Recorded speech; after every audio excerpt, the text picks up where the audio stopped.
Sveiki visi! Raumenų auginimas ir riebalų metimas – du tikslai, kurie dažnai atrodo kaip, diena ir naktis, ar ne? Bet ar tikrai taip yra? Pasiruoškite, nes šiandien mes sugriausime kelis mitus ir remdamiesi mokslu sudėliosime aiškų planą, kaip pasiekti tai, kas iš pirmo žvilgsnio atrodo neįmanoma. Gerai, tai iškart ir pradedam.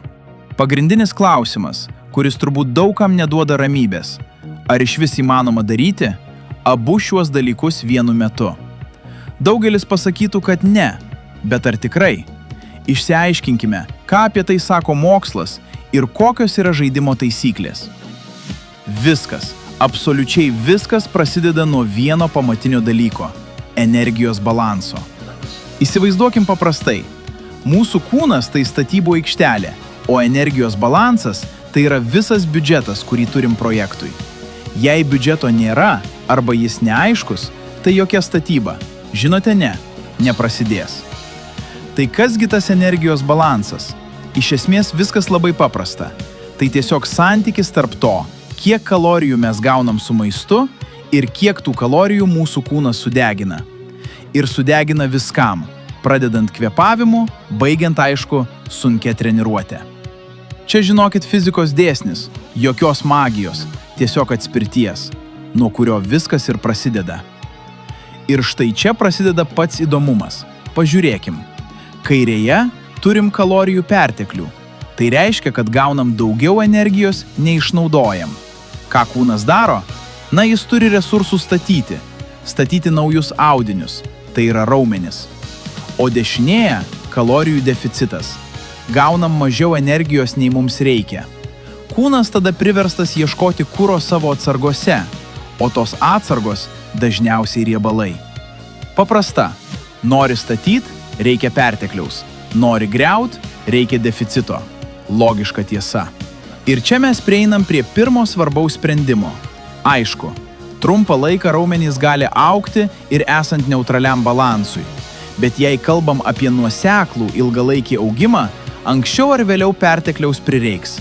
Ir čia nereikia persistingti. Rekomendacija paprasta. Pradėti nuo nedidelio, sakykim, 10% kalorijų pliuso. Taip, duosim kūnui pakankamai statybinių medžiagų, bet tuo pačiu neapsikrausim nereikalingais riebalais.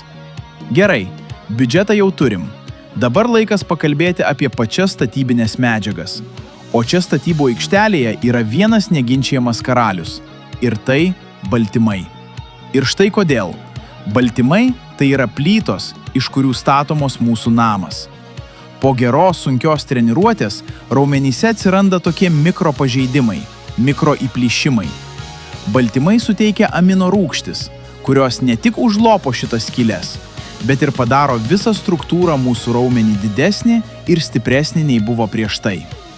Bet kiek tų plytų mums reikia? Skaičiai paremti mokslu yra gana aiškus.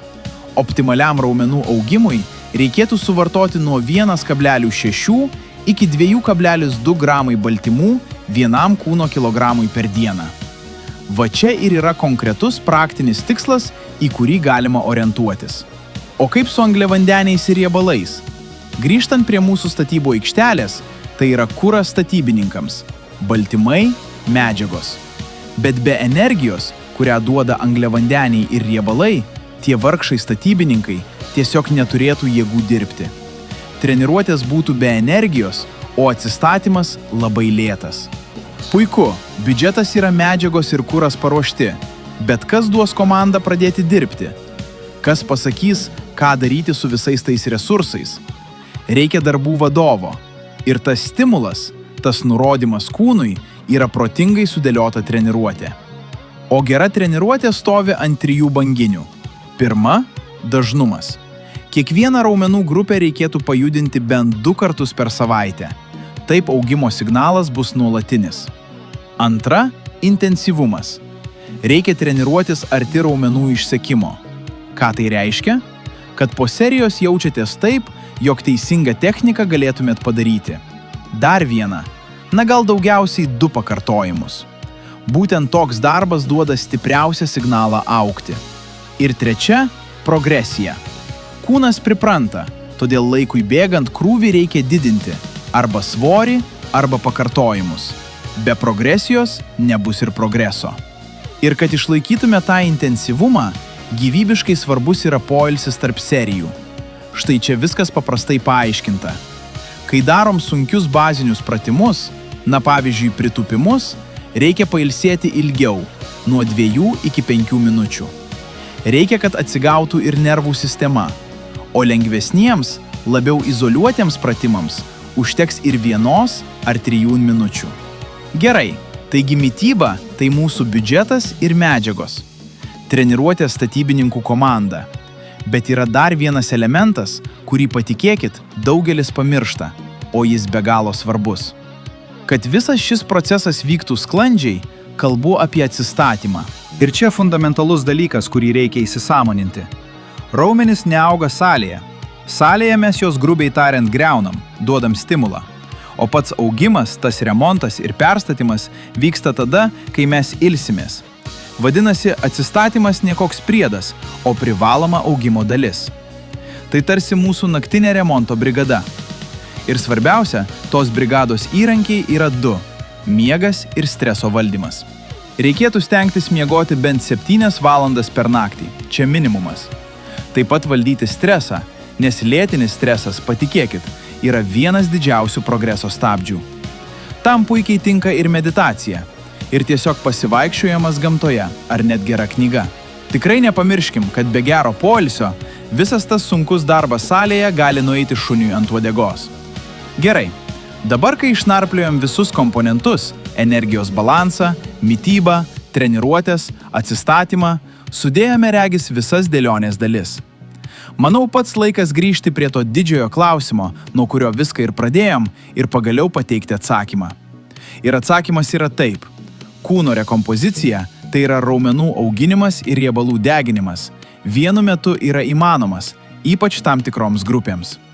Visiškai žaliems sporte, tiems, kurie grįžta po ilgos pertraukos, arba tiems, kurie labai atsakingai žiūri į baltymų suvartojimą. Bet čia yra vienas labai svarbus. Bet reikia nustoti aklai žiūrėti į svarstyklių skaičiukus. Svarstyklės gali stovėti vietoje, o kūno kompozicija keistis į gerą pusę. Todėl geriausia draugai, čia centimetras ir nuotraukos. Ir dar vienas dalykas. Šis procesas turi būti lėtas ir kantrus. Rekomenduojamas svorio pokytis per savaitę yra vos nuo 0,5 iki 1%. Jei bandysim greičiau mesti svorį, rizikuojam prarasti raumenis. Jei bandysim greičiau auginti, prikaupsim nereikalingų riebalų. Šiame žaidime, žinokit, laimi ne sprinteriai, o ištvermingi maratono bėgėjai. Vis dėlto svarbu suprasti, ir štai ką, šis procesas, tai yra kūno rekompozicija, nėra amžinas.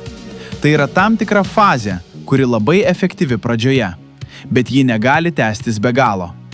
Anksčiau ar vėliau kūnui prisitaikant, ateis momentas, kai reikia aiškiai nuspręsti ir pasirinkti vieną prioritetą. Arba fokusuojamės į maksimalų raumenų auginimą, arba riebalų mažinimą. Taigi dabar, kaip visi principai atrodo aiškus, lieka svarbiausias klausimas. Atsižvelgiant į visą šią informaciją, koks bus kitas žingsnis, koks bus asmeninis prioritetas. Ir atsakymą į tai jau kiekvienas turi rasti pats, atsižvelgdamas į savo tikslus ir į tai, kur yra dabar.